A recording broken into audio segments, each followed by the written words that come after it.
ನಮಸ್ಕಾರ ಸ್ನೇಹಿತರೆ, ಬನ್ನಿ ನಾವು ಈ ದಿನ ಬಹುಪಯೋಗಿ ಕರಿಬೇವಿನ ಬಗ್ಗೆ ತಿಳಿದುಕೊಳ್ಳೋಣ. ಘಮಘಮಿಸುವ ಚಮತ್ಕಾರಿ ಕರಿಬೇವು ಭೂಲೋಕದ ಅಚ್ಚರಿಯ ಆರೋಗ್ಯವರ್ಧಕ ಅಮೃತದ ಕಣಜ, ನಮಗೆಲ್ಲ ವರದಾನ. ಇದು ಒಂದು ರೀತಿಯ ಸಂಜೀವಿನಿಯೇ ಸರಿ. ಆದರೆ ನೋಡಿ ವಿಪರ್ಯಾಸ, ಊಟ ಎಷ್ಟೇ ರುಚಿ ಇದ್ದರೂ ಅದರಲ್ಲಿ ಸಿಗುವ ಕರಿಬೇವೆಂದರೆ ಕೆಲವರಿಗೆ ತುಂಬ ಕಿರಿಕಿರಿ. ಪದ್ಧತಿ ಎಂಬಂತೆ ಸಾಮಾನ್ಯವಾಗಿ ಎಲ್ಲ ರೀತಿಯ ಅಡುಗೆಗೂ ಒಗ್ಗರಣೆ ಹಾಕುವಾಗ ಕರಿಬೇವನ್ನು ಬಳಸಲಾಗುತ್ತದೆ.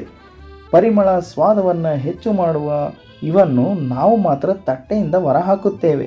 ಆದರೆ ಇದರ ಪ್ರಯೋಜನಗಳನ್ನು ತಿಳಿದರೆ ನಾವು ಒಂದೂ ಕರಿಬೇವನ್ನು ಬಿಡದಂತೆ ತಿನ್ನುತ್ತೇವೆ. ಕರಿಬೇವಿಗೆ ಆಯುರ್ವೇದದಲ್ಲೂ ತುಂಬ ಪ್ರಾಶಸ್ತ್ಯ ಇದೆ. ಪ್ರತಿ 100 ಗ್ರಾಂ ಕರಿಬೇವಿನಲ್ಲಿ ಕಾರ್ಬೋಹೈಡ್ರೇಟ್, ನಾರಿನಾಂಶ, ಕ್ಯಾಲ್ಸಿಯಂ, ಫಾಸ್ಫರಸ್, ಕಬ್ಬಿಣಾಂಶ, ಕಾಪರ್, ಜಿಂಕ್, ಮ್ಯಾಗ್ನೀಷಿಯಂ ಖಜಾನೆಯೇ ಇರುತ್ತದೆ.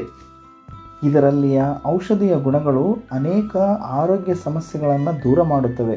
ಮೂಗು ಕಟ್ಟುವುದು, ಶ್ವಾಸಕೋಶ ಸಮಸ್ಯೆಗಳಿಗೆ, ಚರ್ಮದ ಸಂರಕ್ಷಣೆಗೆ ಪ್ರತಿನಿತ್ಯ ಕರಿಬೇವು ಸೇವಿಸುವುದರಿಂದ ನಮ್ಮ ಮೂತ್ರಪಿಂಡಗಳಲ್ಲಿ ಕಲ್ಲುಗಳಾಗದಂತೆ ತಡೆಯಬಹುದಾಗಿದೆ. ಅಲ್ಲದೆ ಮೂಲವ್ಯಾಧಿ, ತುರಿಕೆಗಳನ್ನು ಗುಣಪಡಿಸುತ್ತದೆ. ಅಷ್ಟೇ ಅಲ್ಲದೆ ಗ್ಯಾಸ್ಟ್ರಿಕ್ ಸಮಸ್ಯೆಗೆ ರಾಮಬಾಣವಿದ್ದಂತೆ.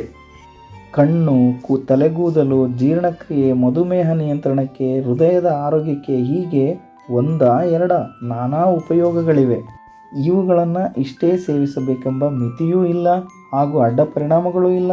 ಆದ್ದರಿಂದ ಕರಿಬೇವನ್ನು ನಿತ್ಯ ಆಹಾರದೊಂದಿಗೆ ಸೇವಿಸಿದರೆ ಅನಾಯಾಸವಾಗಿ ಆರೋಗ್ಯ ವೃದ್ಧಿಯಾಗಿ ಸಾಧ್ಯವಾಗುತ್ತದೆ. ದೇಹದಲ್ಲಿನ ಟಾಕ್ಸಿಕ್ ಅಂಶವನ್ನು ಹೊರಹಾಕುತ್ತದೆ. ಇಂತಹ ಶಕ್ತಿವರ್ಧಕ ಕರಿಬೇವನ್ನು ತಟ್ಟೆಯಿಂದ ಹೊರಹಾಕುವುದು ಎಷ್ಟು ಸರಿ ಅಲ್ವಾ?